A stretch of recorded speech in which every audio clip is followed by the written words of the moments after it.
Hello everyone. आज मैं एक इम्पॉर्टेंट टॉपिक पे बात करूँगा और वो बात है कि what is the status of private teachers in society. पहले इकोनॉमिक बैकग्राउंड की भी बात करूँगा क्योंकि इकोनॉमिक बैकग्राउंड बहुत इम्पॉर्टेंट होता है।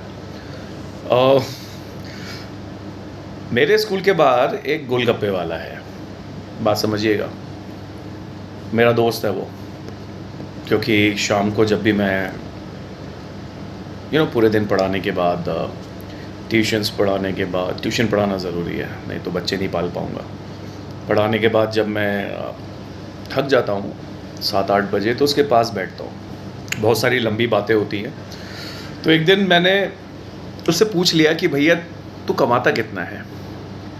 ऑब्वियसली बीइंग अ टीचर हमें एक ड्रेस कोड होता है, एक फॉर्मल अटायर होता है जो हमें पहनना होता है, जिससे क्या है कि हमारी पर्सनालिटी बड़ी अच्छी लगती है। We look very smart and elegant, so I asked him what's your income and you will be shocked by knowing कि वो गोलगप्पे वाला एक दिन में 2000 रुपये कमाता है।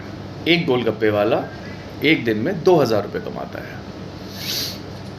मेरी सैलरी बता नहीं सकता, बस ये है कि प्राइवेट जॉब में हूँ, ज़्यादा समय हुआ नहीं है पढ़ाते हुए, बट इतना समय हो गया है कि सैलरी अच्छी होनी चाहिए थी। अच्छा, मैं अपनी सैलरी क्यों नहीं बता रहा हूँ, तो आप किसी भी प्राइवेट टीचर से अगर आप पूछेंगे कि व्हाट इज़ योर सैलरी, तो वो हेजिटेट करेगा। क्यों?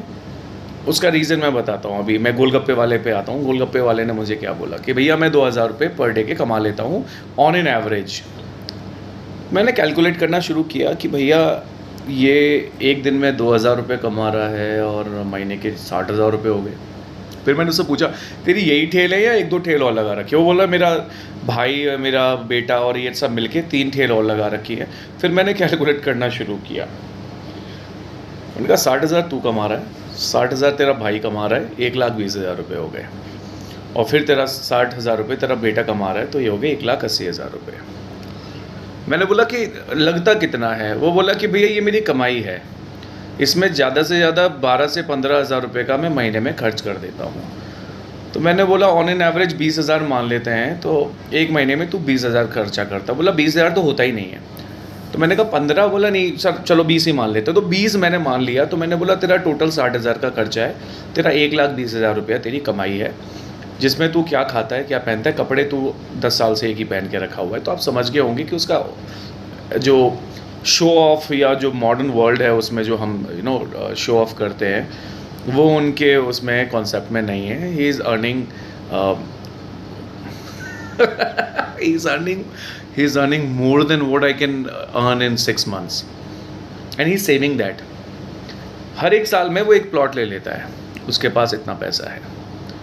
आस्क मी, इतने साल हो गए, 8-10 साल हो गए पढ़ाते हुए, how much I have earned. Savings क्या है मेरी, तो मैं बताता हूँ सेविंग्स क्या है।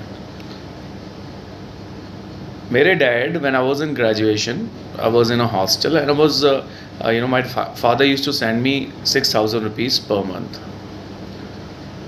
When I started my career in teaching, my salary was 8,000 rupees.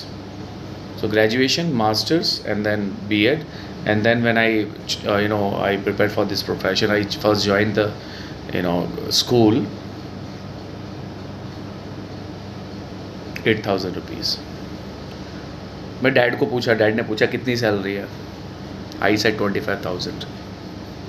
यहाँ से वो हो गया शुरू जो शुरू होना चाहिए। वो सबके साथ है। आप जो देख रहे हैं प्राइवेट टीचर्स, अगर मैं गलत बोल रहा हूँ तो बताना भाई। आप में से कितने लोग ओपनली अपनी सैलरी बाहर वालों को बताते हैं? हाँ, if you add tuitions and जो 6 घंटे आप काम करते हैं ऑफिशियली, उसके बाद जो आप पर्सनल ट्यूशन्स लेते हैं उसको आप ऐड कर देते हो और बता देते हो। But did you ever tell the real salary that you get from the school? I would say no. I'm not talking about the high profile schools. I'm talking about general school because high profile limited है. I'm talking about 85% और 90% of the schools जहाँ पर salary बहुत अच्छी मिलती होगी बहुत अच्छी मिलती होगी। मैं उन 80% की बात कर रहा हूँ, 85% की बात कर रहा हूँ।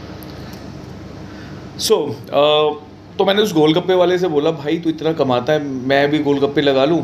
तो बोला कि भैया आप लगा तो लोगे लेकिन बेच नहीं पाओगे, क्योंकि आप पढ़े लिखे हो। आजकल जो चाय वाली और चाय वाला आजकल जो आप ट्रेंड देख रहे हैं, वो गलत नहीं कर रहे हैं, वो सही कर रहे हैं।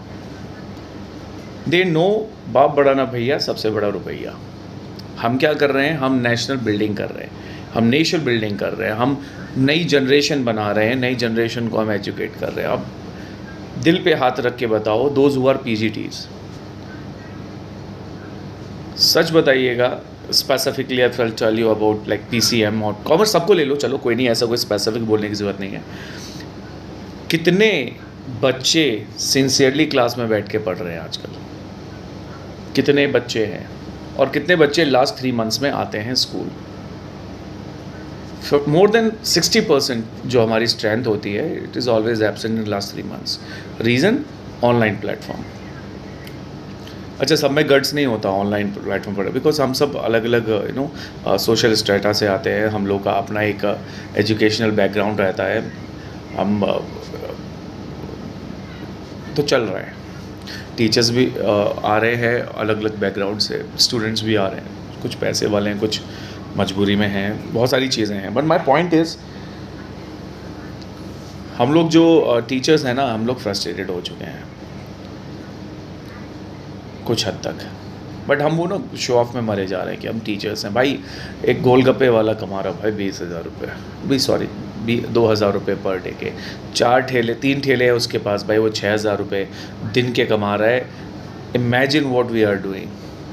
अच्छा, ये बात ना, प्रॉब्लम क्या है, टीचर्स की यूनिटी ख़त्म हो गई है। मैं ये नहीं कहूँगा कि लेट्स स्टार्ट कोऑपरेशन या चलो एक यूनियन बना लेते हैं, टीचर यूनियन समथिंग। वो बनाना मतलब ये है कि भाई मेरी फैमिली है, उन्हें पालना है, लोन है मेरे पास, घर बनाने के लिए भी पैसा इकट्ठा कर रहा हूँ मैं, 10 साल लगेंगे, फिर बच्चों को पढ़ाने के लिए फिर 10 साल कमाना पड़ेगा, उसमें भी मैं उसको इंजीनियरिंग करा लूँगा बच्चों को, तो बहुत बड़ी बात है। तो हम सब फ्रस्ट्रेटेड हैं, मैं हूँ। आई थिंक एक पोएम थी कीपिंग क्वाइट करके, कोई कीपिंग क्वाइट, पैब्लो नरोडा, खूबसूरत पोएम, उसमें साफ साफ दिया हुआ है। लेकिन वो सिर्फ कहावत है, वो सिर्फ बोलने वाली बात है, उसमें कुछ रियलिटी नहीं है। जब वो बोलता है कि आप सिंगल माइंडेड होकर कमा रहे हैं, आप अपने शरीर को एग्जॉस्ट कर रहे हैं, भैया अगर मैं सिंगल माइंडेड नहीं हूँ तो भी मैं अपनी लाइफ को एग्जॉस्ट ही कर रहा हूँ।